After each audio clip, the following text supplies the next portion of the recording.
बिस्मिल्लाहिर्रहमानिर्रहीम। Dear students, मैं मोहम्मद शाम बशीर, आप लोगों का फिज़िक्स टीचर। तो माय डियर स्टूडेंट्स, उम्मीद है कि आप लोग ठीक होंगे। चलिए आज का टॉपिक जो है वो देखते हैं, आज हमने क्या पढ़ना है। तो माय डियर स्टूडेंट्स, आज का very very very very important topic है difference between mass and weight. आज का जो टॉपिक है वो मैथ और वेट में डिफरेंस है। बहुत दफ़ा बोर्ड में एज अ लॉन्ग ये आया हुआ है और शॉर्ट भी आया हुआ है, इसलिए आप लोगों को अगर शॉर्ट आए आपने कम से कम एक दो जो है वो इसका डिफरेंस लिखने हैं, लेकिन अगर लॉन्ग आए तो पूरे 5-7 इसके जो है 7-8 डिफरेंस हैं वो आप लोगों ने लिखने हैं। मैंने आप लोगों की आसानी के लिए बुक में जो क्वेश्चन दिया हुआ था वो बड़ा अजीबोगरीब पैराग्राफ में दिया हुआ था। मैंने उसको जो है वो हेडिंग बना के जो है वो आपको लिख दिया है और स्लाइड्स बना दी हैं उसकी। आप लोगों ने सिर्फ ये करना है, मैंने आपको शुरू से कह रहा हूँ कि जो भी स्लाइड्स में आपको भेजना हूँ वो सारी उसकी हेडिंग बना के प्रॉपर जिस तरह बोर्ड में हम बनाते हैं क्वेश्चन लिखते हैं वैसे क्वेश्चन में लिख के भेजना हूँ। बाकी आगे आपकी मर्ज़ी है, बस हम तो आपको कह सकते हैं कि इसके नोट्स बनाएं, आपके लिए आसानी होगी। तो स्टार्ट करते हैं। हमारा टॉपिक कुछ इस तरह से है, मैथ और वेट का डिफरेंस। सबसे पहले अगर हम इसमें देखें तो सबसे पहली बात कि डेफिनेशन इसकी क्या होती है। ये एक ही हेडिंग बना दी है मैंने दोनों में, डेफिनेशन मैथ जो है ये किसी भी बॉडी में जो मैटर की क्वांटिटी होती है उसको हम मैथ कहते हैं। तो अगर आपसे ये पूछा जाए आसान शब्दों में कि व्हाट इज़ मैथ, तो आप कहेंगे quantity of matter in a body. किसी भी बॉडी में जितना मैटर होता है वो मैस होता है। अब वेट क्या चीज़ है, ये चीज़ ध्यान में रखें कि वेट जो है ये एक फोर्स होती है। अब बच्चे कहेंगे सर वेट फोर्स है, कौन सी फोर्स है। आप लोगों ने ये ऑब्जर्व किया होगा कि कोई भी चीज़ अगर हम ऊपर फेंकते हैं या ऊपर नीचे से ऊपर फेंकते हैं या ऊपर से नीचे फेंकते हैं तो हर चीज़ जो है वो क्या करती है, हमेशा हमेशा डाउनवर्ड डायरेक्शन में आती है, towards the centre of the earth, ज़मीन के मरकज़ की तरफ आती है। आप बॉल फेंक लें वो भी नीचे ही आएगा, कोई और चीज़ फेंक लें वो भी नीचे ही आएगी। तो इसका मतलब भी वेट क्या चीज़ है, तो वेट वो फोर्स है जिस फोर्स के साथ बॉडी, जिस फोर्स के साथ ज़मीन जो है ऑब्जेक्ट को अपनी तरफ खींचती है, इसको हम क्या कहते हैं, वेट। क्वांटिटी क्या होती है, वेरी इंटरेस्टिंग। क्वांटिटी मैथ एक स्केलर क्वांटिटी है, मैथ एक स्केलर और बेस क्वांटिटी है। स्केलर क्वांटिटी है मतलब इसमें सिर्फ मैग्नीट्यूड चाहिए। वेट एक वेक्टर क्वांटिटी है, वेट एक वेक्टर है मतलब इसमें दोनों चीज़ें आएंगी, मैग्नीट्यूड भी और डायरेक्शन भी। उसके बाद आता है मेजरमेंट। अब ये क्वेश्चन है कि मैथ को मेजर किससे करें या वेट को मेजर किस में करें। तो जो मेजरमेंट के लिए मैथ के लिए हम यूज़ करते हैं बीम बैलेंस या इलेक्ट्रॉनिक बैलेंस। इलेक्ट्रॉनिक बैलेंस तो आप सब लोगों ने देखा होगा, कभी आप ग्रॉसरी स्टोर पे जाएं या बड़े बड़े मॉल्स में जाएं तो वहाँ उन्होंने इलेक्ट्रॉनिक बैलेंस रखे होते हैं।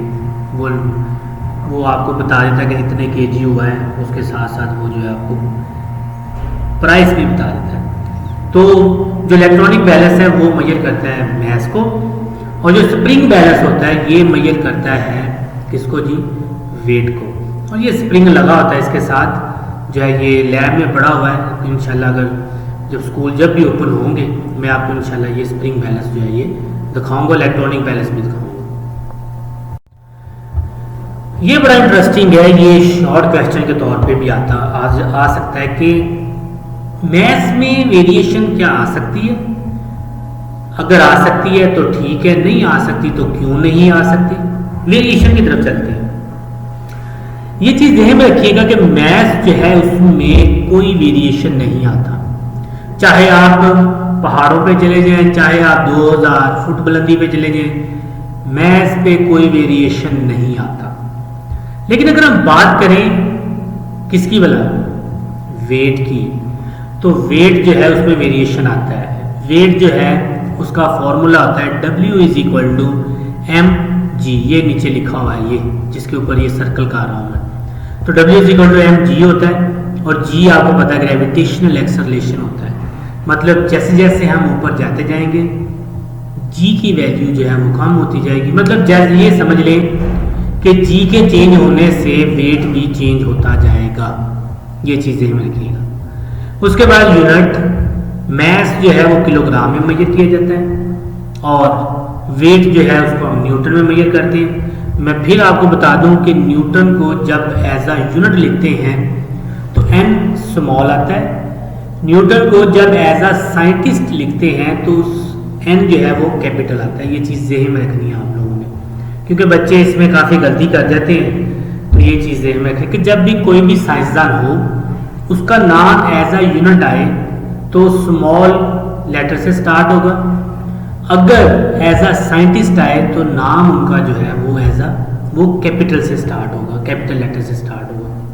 फॉर्मूला इसका कुछ इस तरह से है, एफ इज इक्वल टू क्या होता है, एम ए, ये फॉर्मूला होता है to find mass of an object, और W is equal to M G, ये फॉर्मूला होता है वेट निकालने का फॉर्मूला होता है। अगर आप इसमें देखें तो W जो है ये G पे डिपेंड कर रहा है, मैथ्स में तो कोई वेरिएशन ही ना आएगा, तो G के ऊपर भी डिपेंड करेगा, तो G कम होगा तो उसके ऊपर क्या इफेक्ट होगा, तो ये सारी बातें इस फॉर्मूला से आ जाती हैं। उसके बाद है जीरो वैल्यू, वो कहता है कि क्या मैथ्स जीरो हो सकता है। ये चीज़ ध्यान में रखें कि मैथ्स कभी भी जीरो नहीं होता, मैथ्स कभी भी जीरो नहीं होता। लेकिन अगर हम बात करें वेट की तो वेट जो है ये जीरो हो सकता है, क्योंकि अगर जी की वैल्यू जो है वो जीरो आएगी तो वेट जो है वो बिल्कुल जीरो हो जाएगा। मैं आपको छोटी सी एग्जांपल देता हूँ, आप ये यकदम मेरे जहन में आई है, यूट्यूब पे जाके लिखिएगा सैटेलाइट, अपना जो है वो क्या कहते हैं उसको, शटल, सैटेलाइट शटल होती है जो लोग जाते हैं स्पेस में जाते हैं, तो उसमें अगर शटल में देखें तो वहाँ आप देखें बॉडीज जो होती हैं या जो अपना जो है वो एस्ट्रोफिजिस्ट वाले बंदे होते हैं जो स्पेस पे जाते हैं, तो वो ना ऐसे लगते हैं जैसे वो तैर रहे हैं पानी में, जैसे नहीं वो बंदा तैर रहा होता कि इसके उनके ऊपर कोई फोर्स नहीं लग रही होती। तो वहाँ जाके उनका वेट जो है वो ज़ीरो हो जाता है, क्योंकि जी बहुत ज़्यादा हो जाती है, बहुत कम हो जाती है। जब जी बहुत कम हो जाती है तो वेट ज़ीरो, इसलिए हम कहते हैं ये वेटलेस बॉडी है। वेटलेस का जब जी आपका जो है वो बिल्कुल ना होने के बराबर हो, मतलब हो ही ना। जैसे मैंने एग्जांपल दी कि आप जो है वो शटल, जो स्पेस शटल होती है उसमें देखें तो उसमें जो है वो लोग जब जाते हैं ऊपर स्पेस पे तो वो ऐसे हवा में जैसे उड़ रहे होते हैं ऐसे उड़ रही होती है, तो वहाँ उनका वेट जो है वो बिल्कुल ज़ीरो होता है। तो होम असाइनमेंट मैंने ये लाजमी आपने लिखना है इसको और मुझे भेजना भी है। जिस तरह मैंने हेडिंग्स बनाई हुई हैं ये ऐसे ही आपने लिखना है, इसी तरह रट्टा मार लें, इसको तैयार कर लें। बोर्ड के लिहाज से बड़ा इंपॉर्टेंट है। बुक में अगर आप देखें, बुक में पैराग्राफ में लिखा हुआ है, हम तो आपके लिए यही कुछ कर सकते हैं कि जो भी स्लाइड्स आ रही हैं वो आपके पास जो है वो किस में आ रही हैं, वो सारी की सारी हेडिंग्स बना के मैं भेज रहा हूँ। तो माय डियर स्टूडेंट्स, बहुत शुक्रिया, अपना ख्याल रखना है आप लोगों ने, इसको साथ साथ करें, नोट्स बनाएं, फिर उसके बाद जो है ये आपकी तैयारी होगी। याद रखिएगा, दुआओं में याद रखिएगा। अल्लाह ने के बाद